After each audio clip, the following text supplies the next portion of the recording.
This is a Lyra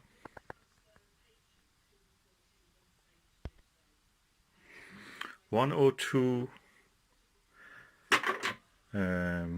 F11 long tube achromatic doublet refractor telescope. It comes in this beautiful wooden box. It has 4 locks on the side, which when you open you can actually see the gem inside. This is the long tube refractor. It comes with a beautiful feather touch, massive, robust, 360-degree rotatable Crayford focuser, which has a 2-inch and 1.5-inch adapters. The rate of the turn is 1 to 11 or 1 to 10. So 1 turn of this, 10 turns of this smaller, finer feather touch. It has 2 tube rings and a Vixen style dovetail. Tube rings are CNC machined on the lathe, is not cast. And with this massive knobs to hold it together. The main feature of this dew shield is retractable. It can be turned. There's a screw on the other side, and that screw locks the dew shield in when it is retracted, and when you extend it, it again locks it in place.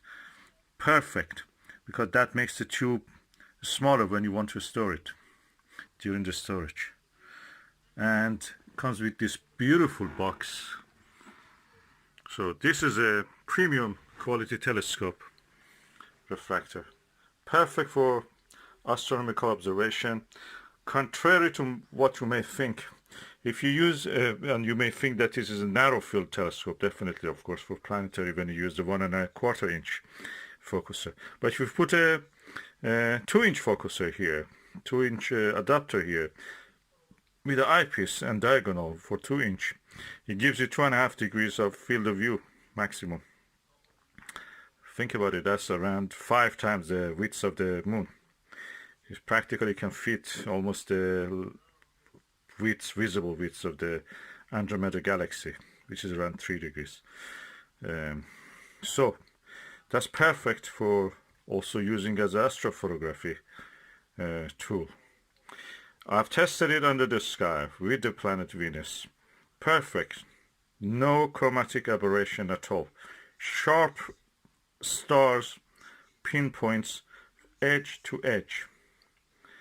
And really good quality. And the box is a bonus. You don't need a bag for this. You just store it like that.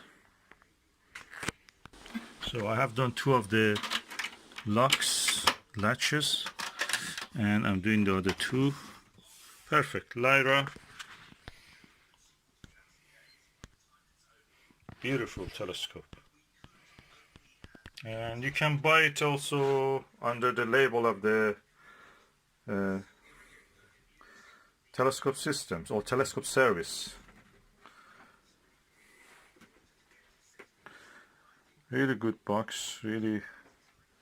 2 handles also, you can pick it and install it and carry it. And I use it with a Dobsonian mount, I will show you later. So not bad for a refractor which is f11. This is a Lyra 102 f11 refractor telescope. It has a dual speed focuser, Crayford focuser, and I've installed it on this Dobsonian mount. It's around 4 kilograms, so it can take easily. This Dobsonian can take up to 8. I put the Skywatcher Max set of 150 piece Sky Max. That is around 8 kilograms with all the additional things attached to it. It has a very bright image. I can see easily. It's like, first of all, it is like a upper chromat. I don't see any color fringe or anything. I'm looking at the planet Venus, absolutely clear, and it shows the phase, although that is the planet is not behind some branches of tree, but it can resolve it into a phase that you can see. So very impressed. Yeah, of course the camera cannot show the real beauty of the what I can see. Yeah, of course the camera cannot show the real beauty of the now I'm using the Takashi MCLE 18mm eyepiece. The image quality is superb. Of course I'm using this Lyra Refractor 102. It's achromat, but the image quality is equal to achromat or semi-achromat ED ones. And I'm looking at the planet Venus. I can clearly see the phase of it. Then I can see the details. Can practically start to see details in that image. Now I'm using the Takashi 8mm. Oh no, 2.5mm, 12.5mm. I can see the details on the crescent of the Venus. Camera cannot show it unfortunately, but it's visible there. And this is despite the fact that the Venus is shining through the branches of the tree, dense branches. I'll show you how it looks. That's what it is. And if you can see, the branches are there. If I move you see the branches are blocking the planet flicks. Yeah. And it passes. I'm just moving my hand around 20 centimeters and just affects that. The image quality with Lyra is so good. The stars are so bright with this. The tiniest stars, I could not see them in the 5-inch Skywatcher 120. Skywatcher Star Traveler 120. But with this one I can see it. It's just 4-inch. F11. An amazing piece of engineering. It's made in China. Beautiful. Better than the Unitron which was made in Japan. Technology, everything is transferred, you know, it's like a soul. It's like a wind. Can go anywhere. Now the technology is in the Unitron is built in China. Look at this CNC machined. Lovely. Tube rings. 4-inch. And it's all here. This is a Skywatcher 60 by 30, I think, 6 by 30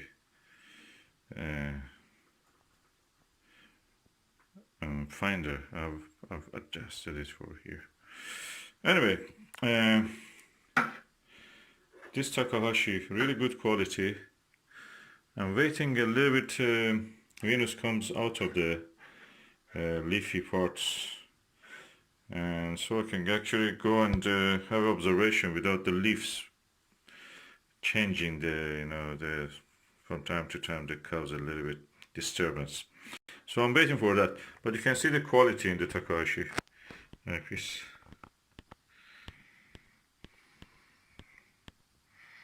Beautiful eyepieces.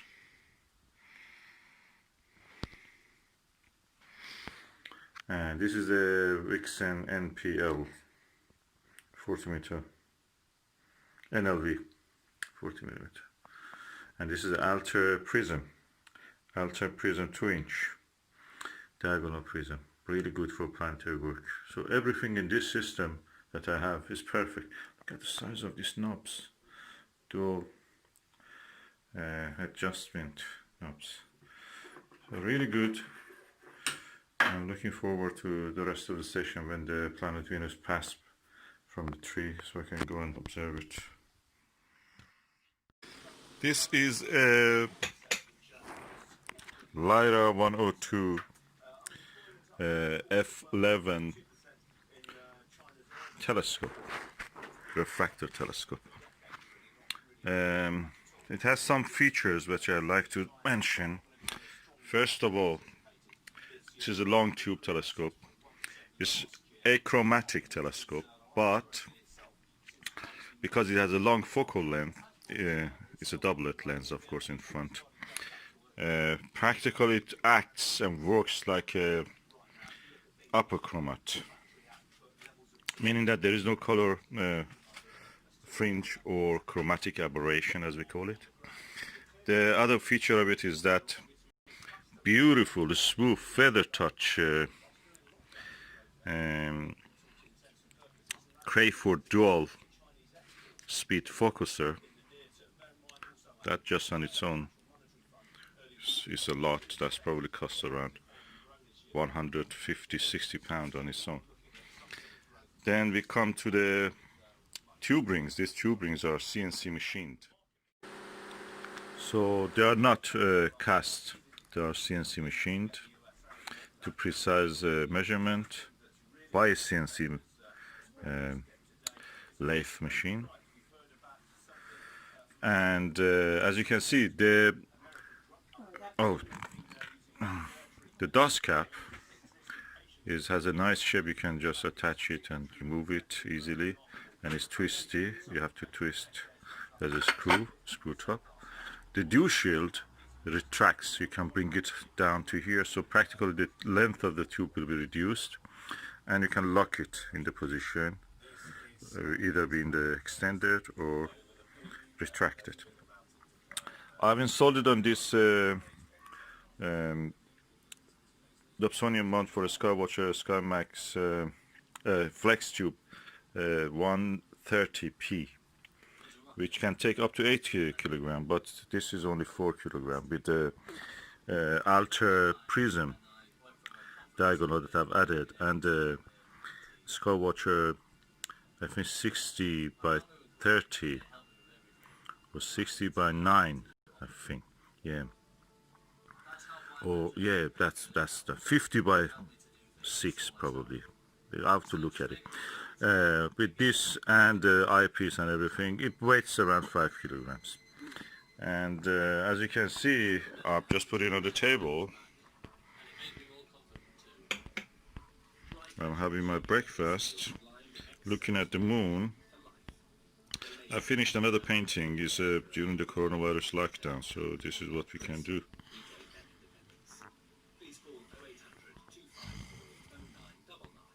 And this is a superb quality telescope. I watched the Venus last night with it. Perfect, no color other than the pure color of the planet itself. No color aberration, no chromatic aberration. Beautiful. And I'm surprised by the quality of this Vixen NLV 40mm eyepiece. Perfect to the edge. I have of course a Takahashi 18mm LE eyepiece. I will use it when the moon comes out of between the clouds. And this is a superb, precise engineering, made in China. Really best now. There was a time that the Japanese telescopes were good. It's because Americans invaded Japan and they discovered what advanced optical industry Japan has. So everything American practically was made in Japan. Now they made it in China. China is the most advanced country in the optics, it seems.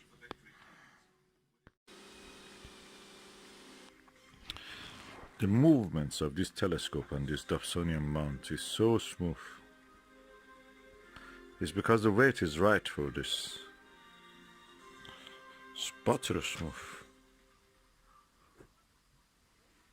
Well, more now on lockdown and the next question of whether to wear face masks. We're joined by the Welsh Health Minister, Vaughan Gething.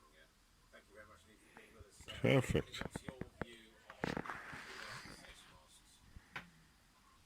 Well, at the moment we've got pretty clear evidence and advice from the 40 mayors across the UK. Okay, we loosen up this screw and then the dust cap, the dew shield will come down. Let us go and have a look in the mirror and the lens. 102mm of achromatic doublet lens.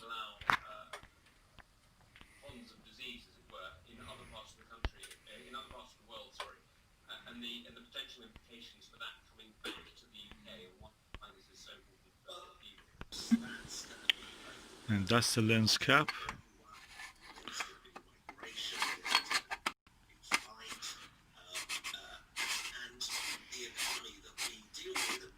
Completely protected now.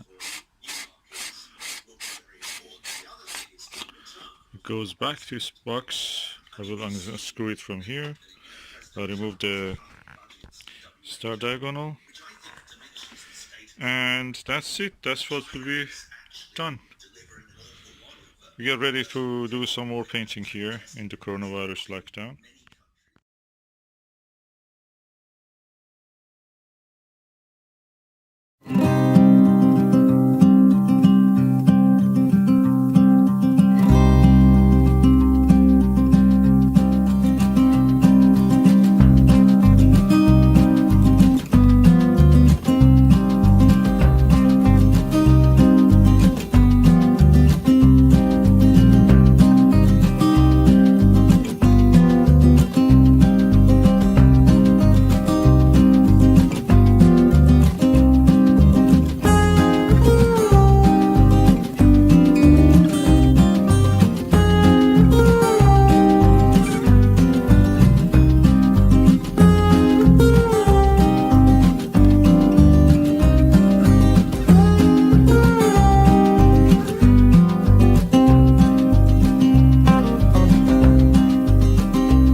There is a crater here called Nasiruddin. That's the crater which I'm now zooming on it. Tiny one at the end of the three craters which are joined together. It's called Nasiruddin after the Iranian astronomer.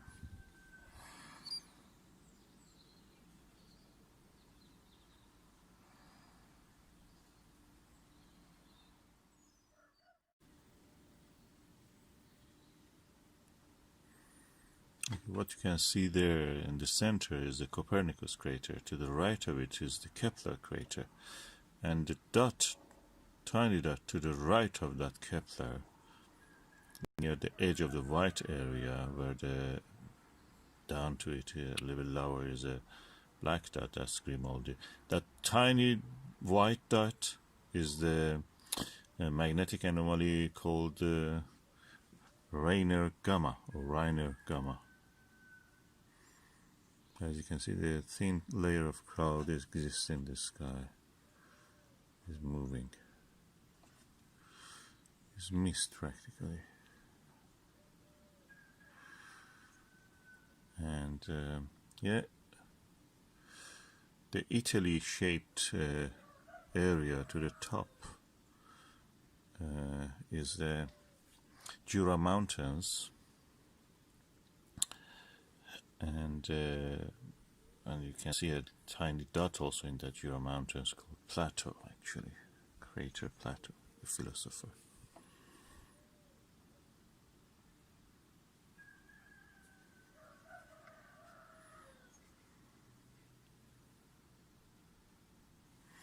The bright dot to the 2 o'clock in this image, if you imagine the top part is 12 and the lower part is 6, at 2 o'clock of the image, in the middle of the, in somewhere in the black patch, the white dot is Aristarchus, and the area around it is Aristarchus Plateau, the volcanic area.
Yes, the clouds are making it really dark than what it is, what it actually should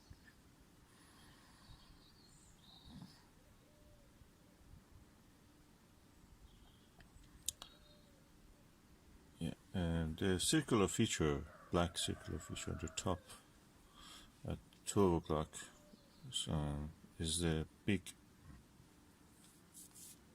black circle, is the Mare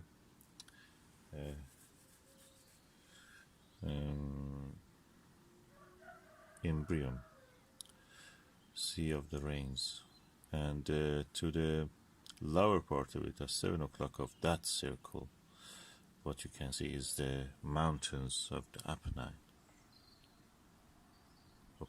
Apennine.